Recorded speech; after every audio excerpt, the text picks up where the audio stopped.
اس لیے ہم نے اپنی مکمل حمایت کا انہیں یقین دلایا ہے.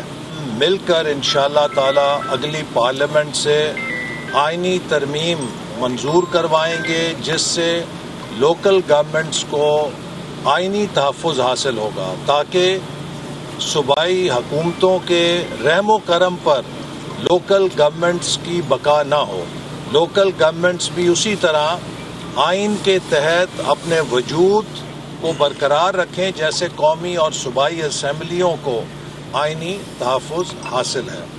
اس کے علاوہ ہم نے آئندہ انتخابات کے حوالے سے بھی بات چیت کی ہے اور مسلم لیگ نون اور ایم کیو ایم پاکستان کے درمیان اس سے پہلے جو ملاقات ہوئی جس میں قائد نواز شریف صاحب اور صدر مسلم لیگ نون شہباز شریف صاحب تھے، اس وقت ایک اصولی فیصلہ ہوا تھا کہ ہم پاکستان کی معیشت کے لیے پاکستان کے عوام کو درپیش جو مسائل ہیں، خاص طور پہ مہنگائی، ناانصافی اور بالخصوص جو ہمارے بڑے شہر ہیں ان کے اندر جو ہمیں مسائل کا سامنا ہے، ان سب کو حل کرنے کے لیے دونوں جماعتیں مل کر کام کریں گی.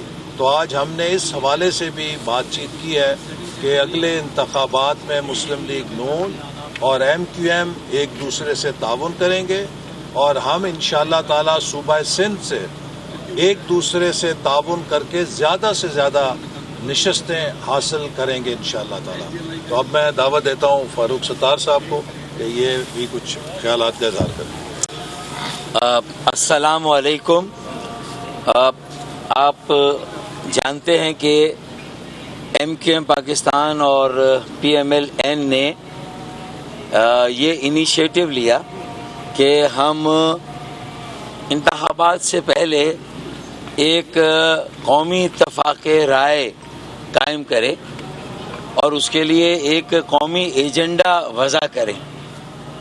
ایم کیو ایم پاکستان نے ہماری جو ابتدائی ملاقات ہے اس کے بعد ہوم ورک کیا، کام کیا، اور گزشتہ روز جو سب سے اہم اور توجہ طلب مسئلہ ہے وہ یہ ہے کہ اب مضبوط ضلع، مضبوط مقامی حکومت یا مقامی خود مختاری ہی مضبوط پاکستان کی ضمانت ہے، پاکستان کی بقا اور سلامتی کی ضمانت ہے اور پاکستان کی تعمیر و ترقی کی ضمانت ہے. لہٰذا آئین میں مقامی حکومت کو، بلدیاتی نظام کو مضبوط، مؤثر، خود کفیل اور خود مختار، با اختیار و با وسیلہ بنانے کے لیے آئینی ترمیم کی ضرورت ہے. اللہ کے فضل و کرم سے ہم نے کل ایک ایونٹ کر کے پبلک کر دیا، مشتہر کر دیا، اور ایک آئینی ترمیم کا مسودہ برائے مقامی خود مختاری ہم نے پیش کر دیا. تو آج ہم نے آ کے اپنے پی ایم ایل این کے ساتھیوں کو دیا اور ان کے اور ہمارے درمیان ایک مجموعی طور پر ایک ہمارا یہ سمجھوتا ہے، مفاہمت ہے کہ جو ہمارا یہ نصب العین یہ مقصد ہے، پی ایم ایل این اس سے پوری طرح سے متفق ہے. اور سعد رفیق ایاز صادق صاحب کراچی آئے تھے، وہاں بھی انہوں نے ہماری اس بات کو انڈورس کیا تھا اور احسن اقبال صاحب نے بھی کیا ہے. تو میرے خیال میں ہم مشترکہ طور پہ اب اس بل کو جب یہ حتمی طور پر منظور کریں گے تو ہم باقی سیاسی جماعتوں کے بھی آگے رکھیں گے تاکہ الیکشن سے پہلے کم از کم پہلی مرتبہ پاکستان کی جملہ سیاسی جماعتوں کے درمیان کسی ایک مسئلے پر تو اتفاق رائے ہو. تو میرے خیال میں ہم نے یہ بیڑا اٹھایا اور یہ کام ہم کرنے جا رہے ہیں. تو تفصیل میں نہیں جا رہا اس کی. دوسرا جو ہم جیسا کہ میثاق جمہوریت پر بھی ہم نے آج اپنی گفتگو کا آغاز کیا اور اس میں جو مہنگائی ہے، بے روزگاری ہے، غربت ہے اور عوام جس طرح ان مسائل کی چکی میں پسے جا رہے ہیں، اس سے نکالنے کے لیے سیاسی جماعتوں کی کیا ذمہ داریاں بنتی ہے اور ہمیں کون سا اصلاحاتی یا ریفارم ایجنڈا بنانا چاہیے اور چارٹر آف اکانومی کے لیے، سوشو اکانومک ڈیولپمنٹ کے لیے ہمیں کیا کرنا چاہیے. تو ہم نے اس معاملے پر بھی گفتگو کی. تو یہ ہمارا دوسرا ایک قومی ایجنڈا ہے, دوسرا ایشو ہے قومی مفاہمت کے لیے. پہلا مقامی خود مختاری اور دوسرا معاشی اور سماجی ترقی اور عوام کے جو بنیادی مسائل ہیں اس کو حل کرنے کے لیے ہمیں کس طرح آپس میں اشتراک عمل کرنا ہے. تو ہم نے یہ گفتگو کی ہے. اس کی جب تفصیل ہم وضع کر لیں گے تو آپ کے سامنے رکھ دیں گے انشاءاللہ. یہ بتائیے گا فاروق صاحب کہ دونوں جماعتوں کے مابین مستقبل میں جو ہونے والے جو عام انتخابات ہیں تو اتحاد کی بھی بات ہوئی ہے, اس پہ کیا کوئی پیش رفت ہے, اس پہ بھی ذرا روشنی ڈالیے گا.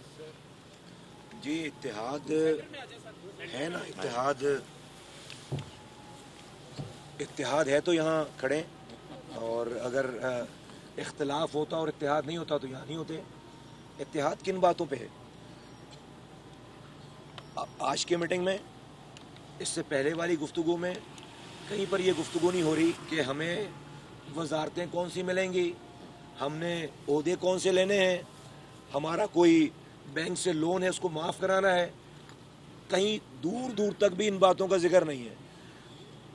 پاکستان کے 25 کروڑ لوگ بہت مشکل کی زندگی گزار رہے ہیں, بہت مصیبت میں ہیں, اور ان کو ہم نے اس پاکستان اور پاکستانیوں کو اس دلدل سے کیسے نکالنا ہے, کیا کریں کہ ان کو ان کی زندگیوں میں فرق آئے. ان کی اگر ان کے مسائل ختم نہیں ہو سکتے تو کم کیسے کریں. ٹوٹل تمام گفتگو ہمارے دوستوں سے, پی ایم ایل این کے تمام دوستوں سے اس بات پہ, یہ جو آپ کے سامنے فاروق ستار صاحب نے اور احسن اقبال صاحب نے جو مقامی حکومتوں کی بات کی, وہ کیا بات ہے؟ وہ بات یہ ہے کہ پاکستان کا سارا اختیار اور وسائل وزیر اعظم ہاؤس اور 4 وزرائے ہاؤس میں ایکومولیٹ ہو گیا ہے, وہاں سے نیچے نہیں جا رہا. ہم اختیارات اور وسائل کو وزرائے اعلیٰ ہاؤس سے نکال کر ہم پاکستان کے گلی کوچوں میں لے کر جانا چاہتے ہیں, ان کی دہلیز پر پہنچانا چاہتے ہیں, پہاڑوں پہ لے کر جانا چاہتے ہیں, ریگستانوں میں لے کر جانا چاہتے ہیں, تاکہ ایک عام انسان کو بھی, ایک عام پاکستانی کو بھی حق کے حکمرانی دیں. یہ حق کے حکمرانی صرف کسی صوبے کے وزیر اعلیٰ یا وزیر اعظم کا کام نہیں ہے. حق کے حکمرانی ایک گلی کے یونین کونسل کے کونسلر کو بھی ہمیں دینا. پاکستان اب اور سینٹرلائز وے آف مینجمنٹ سے نہیں چل سکتا, نہیں بڑھ سکتا ابھی. تو جتنی بھی گفتگو ہے ہماری, یہ ساری گفتگو اس بات کا ہے کہ کیسے ایک عام انسان کو, ایک عام پاکستانی کو امپاور کریں. ٹوٹل یہ والی ہمارا اتحاد ہے. یہ بتائیے گا کہ کیا عام انتخابات کے حوالے سے کیا شہری اور دیہی علاقوں میں سیٹ ایڈجسٹمنٹ کے اوپر کوئی اتفاق رائے ہوا ہے؟ اس کے اوپر کوئی بات چیت بھی ہوئی ہے یا صرف بلدیاتی نظام کے اوپر ہی آپ کا آج فوکس تھا اور وہ سے آپ اگلے دور میں لے کے جائیں گے؟ اس پہ ذرا بتائیے. دیکھیے, جیسے آپ کو میں نے کہا کہ مسلم لیگ نون ایم کیم پاکستان اور مسلم لیگ نون کے رہنما میڈیا سے گفتگو کر رہے تھے.